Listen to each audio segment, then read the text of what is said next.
Rainforests are full of strange and plants originating in both North and South America.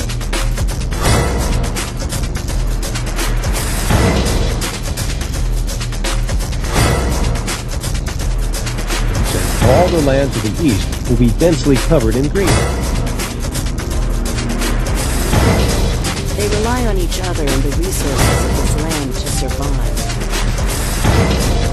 Over time, animals learn to fly, leap, swing, and climb to get at the food they need.